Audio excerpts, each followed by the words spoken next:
площадки. В некоторых местах вот так агрессивно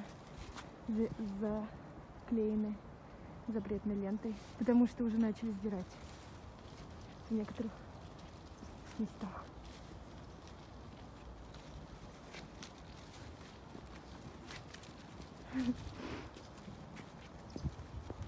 Москва, Курский вокзал, 7 часов утра. Обычно здесь чертовски много людей в это время, но только не сегодня. Hello there guys, welcome back to the channel, welcome to Survival Russia. Today we're gonna do a second COVID-19 video. I think it's gonna be my last COVID-19 video unless something really interesting is gonna happen. I do believe I have some interesting stuff for you today actually. I had some guys send me some video footage from Moscow. You most likely have posted a little teaser of that in the beginning here. But before we start, I of course have to address the YouTube employee doing the manual review in this video. This is just how it is. I just want to say to you that there's not going to be anything controversial in this video here. I'm not going to give any medical advice and stuff like that because I'm not a medical expert. I'm just going to share some facts and some footage from Moscow and stuff like that. I also have to tell you that I have a 100% truthful rating in my sub-certification program. You know what that is. I of course also want to give a big shout out to the Survival Russia crew. The Survival Russia crew are you guys, the channel sponsors, who helps out the channel financially, whether it's on Patreon, you can become a patron, you can do that in the links here, or you donate to PayPal, or you buy merch. There'll be links to everything in the description of course. Actually in the links there'll be a lot of interesting in the description there'll be a lot of interesting things. That is what I wanted to say. Sorry guys, I'll get the shades here on because the light is really strong. We had a snowstorm, as you can see, right? Yesterday we had a crazy snowstorm, but this video is not about snowstorms and stuff like that. Where do we start? I think we start in Moscow. I know 3 persons. The third person I don't know that well, but one of my buddies, Kirill, he's been tested positive in Moscow with COVID-19. So is his mom.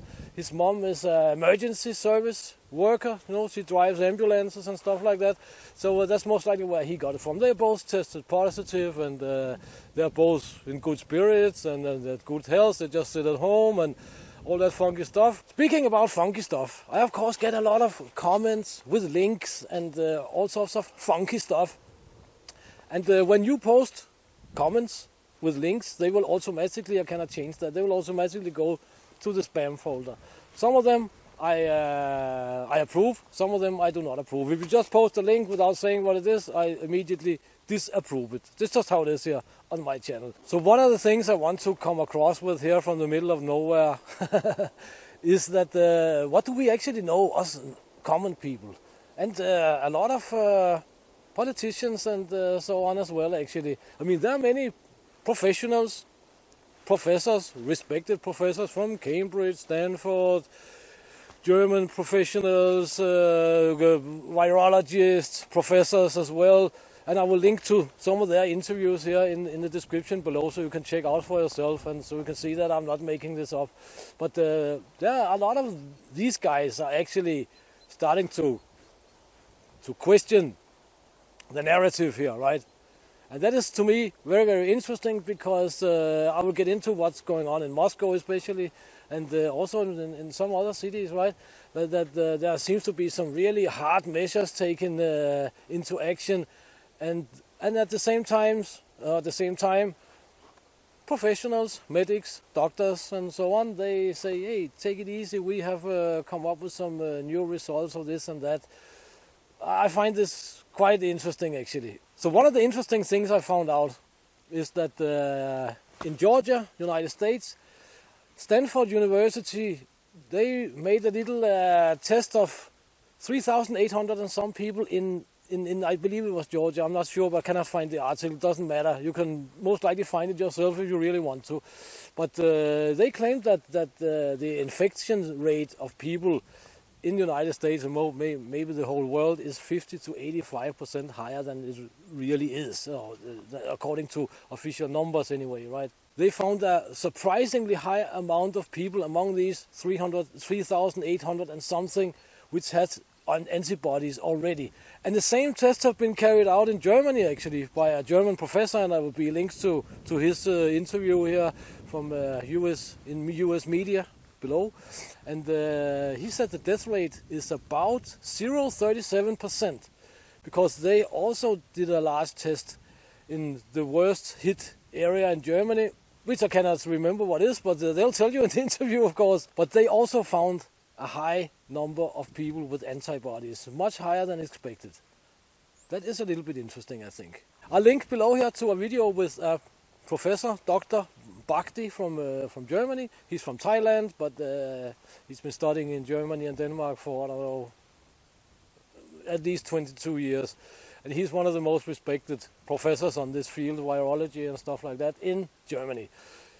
He is concerned about how the death rate is calculated, because, as he said, that there's a big difference between if you die with the coronavirus or COVID-19, or you die because of it. And as far as he claims that basically, if somebody dies in Italy or Germany or whatever, and if you're tested positive for the coronavirus, you will automatically be added to the list of corona dead, as he's called it. Very interesting as well. So let's take a look at what's happening around the world. For example, I can say that in my native country of Denmark, about a week ago, they already passed an emergency law where you can be literally forcefully vaccinated against coronavirus, but not only coronavirus. And the Danish Prime Minister, in this article I read, I will not link to it because Danish language is a very small language and you cannot understand it, but the Danish Prime Minister said that it was with a very heavy heart that they did this and so on and so forth. But to me it's just a funny thing that they in Denmark take such drastic measures. And you can say there are many experts in this field who say, hey, we have to take it easy a little bit, the situation is developing all the time, we get new data all the time.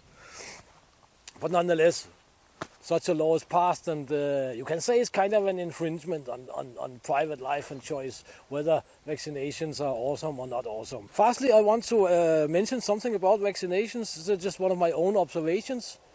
And that is the other day I actually got a vaccination myself against encephalitis, against the tick vaccination, because we have a lot of them here and a lot of forest workers, they get ill from it, and yeah, I don't know, it's mostly for Mrs. Viral Russia's case. But this is an old type of vaccination, it's not a modern, new developed vaccination.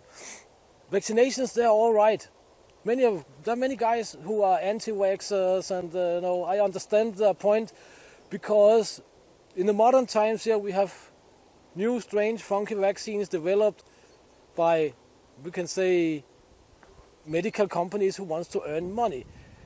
In my time in Denmark, or in my youth in Denmark, the Danish health service was free.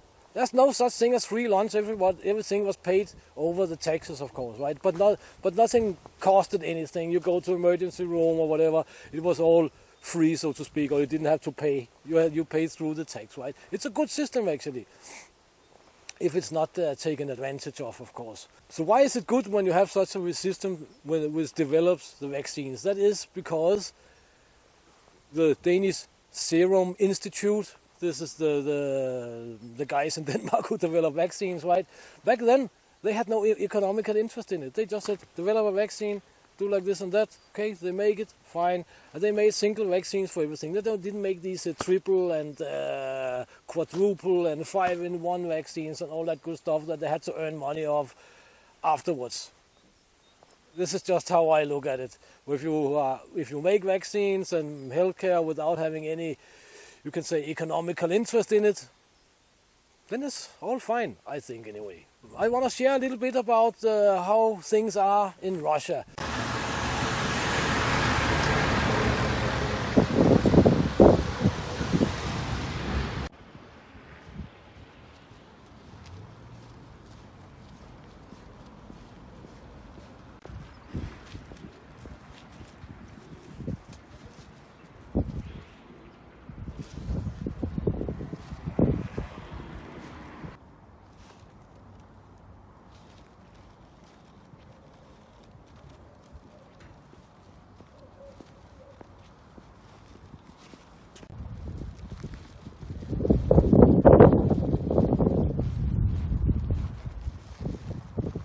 была в магазине, кассиры находятся без защитных масок и ничего, на полу везде отмеченные полоски для соблюдения дистанции, но их никто не соблюдает. А когда просишь соблюсти, над тобой смеется весь магазин, в том числе и кассир. Now in Moscow you can only walk out 100 meters from your house with your dog. I think they issued 3 million special passes where people are allowed to go to work and so on, and police and National Guard will actually check up on you on the streets and on the metros and so on. But that caused a big chaos, so what they did was now that they made some, you know what a QR code is, right? So now, to every permission to leave your house for work and stuff like that, you have a QR code. You have to link this QR code with your this is called a Troika card. It's a card that you use for metro and trams and buses and all that good stuff. If your QR code is not linked to your to your card there for taking the bus and metro and stuff like that, you'll not be going anywhere. That is kind of how it works. I have a buddy there actually. He's a funny guy, and he just walks. He walks without any QR codes or anything like that, and he just says, when he gets stopped, I walk with the Constitution. Show me where in the Constitution this is constitutional. Show me. And he said, I don't have smartphone. I don't have internet. What do you want? Show me in the law which says that I have to have these things. And they cannot show him this, of course. If the manual reviewer is still here, I just want to say that I'm not making any of this stuff up. This is all from real life. It's just how it is, basically. So trying to wrap up this video here is basically, I also want to say to you guys, take it easy when you are posting your facts, right? There are many guys posting all sorts of what I will consider to be wild theories. Then there are other guys who say, yeah, but you know, everything is like they say in the media and so on. Guys, we don't know anything really. Do not blindly believe what fits your own narrative, which is a really, really hard thing to do. I know that. Don't just look at information you get that fits your own narrative. Try and look into what real professionals say. There are some real professionals, some medical experts who say, yeah, everything is very dangerous. Some say it's not very dangerous and so on. I think the truth must be found in the golden middle as always. But guys, I think I've been blah-blah-blahing enough. I think I want to wrap it up here really. And as I said, I don't think I'm going to cover this topic here any further unless something really, really interesting is happening. Now it would be really, really interesting if this snow here would just go away. I think it will melt within a few days, hopefully, but that's meaning we're going to have a heap load of mud once again. Not that we were free of mud before this snowstorm here, but yeah, I want to get out and train and get it done. I want to get out on camping. I want to get out on a motorbike and all that funky stuff. But at the moment it is not really awesome. So please check the links in the description. Please consider supporting the channel. And until next time, get out and train. Get it done. Do something awesome. Even if you cannot get out, you can do something awesome. And see you in the next video, guys. Thank you very much for your time.